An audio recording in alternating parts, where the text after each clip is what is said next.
Жители Уфы спасли от смерти олененка. Детеныш косули едва появился на свет, как получил перелом ноги. В дикой природе малыш бы не выжил, но благодаря людям он получил шанс на жизнь. Сейчас стоит вопрос о том, чтобы вернуть косулю в естественную среду обитания. Подробности в материале Эмили Бассареева. Раньше она не могла даже пару шагов пройти, а сейчас вон прыгает, скачет. Робкая и осторожная косуля недоверчива к посторонним. Дают о себе знать природные инстинкты. А гладить и кормить себя дает и вовсе только хозяйке Регине Ихсановой. Уже 5 месяцев, как женщина с супругом приютили грациозное животное в своем доме на территории пейнтбольного клуба. И ласково называют ее не иначе, как принцессой леса. Летом же травы много, и она сидела в зарослях. То есть ее найти вообще нереально было. Ну, а остальные члены семьи ее подолгу искали. А я выходила с молочком, она сразу выбегала.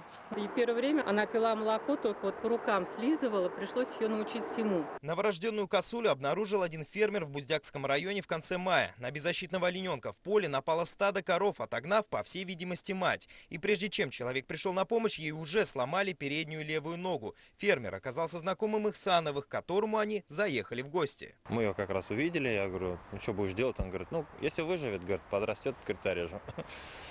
Ну, нам, естественно, стало жалко, но как такое животное можно оставить? Я у него его выменял на 2 кроликов.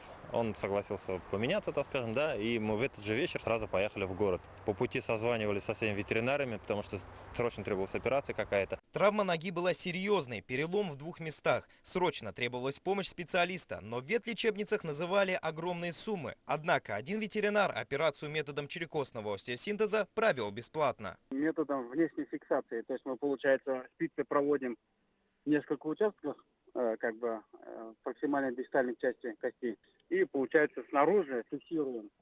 Это по типу метода Елизарова, грубо говоря. Главный вопрос был, чем кормить косулю. После долгих консультаций Ихсановы узнали, что идеальный продукт – козье молоко. Животное стало быстро поправляться и набирать вес. Олененка в итоге назвали Градой, ведь в день, когда ее нашли, на западе республики бушевал ураган с ливнями и градом. Помимо излюбленного козьего молока, в рационе маленькой косули есть также специальный комбикорм, балуют хозяева и овощами. Есть также 2 вида соли с минералами, чтобы в пище были все необходимые микроэлементы. Кроме того, для Грады сделали и специальную будку, где она может укрываться от непогоды. За неполные полгода Ихсановы привязались к Граде и считают ее членом своей семьи. Однако понимают, что косуле будет лучше на воле, в дикой природе. Сейчас они советуются со специалистами и подбирают для нее место подальше от охотничьих угодий, где она сможет найти сородичей. Супруги уверены, разлука будет недолгой. Они обязательно будут навещать свою любимицу и надеются, что Града их не забудет. Уже пролили немало слез, я думаю, еще прольем при расставании. Эмиль Бассареев, Вадим Исламов, Артур Кабиров. Новости Уфа.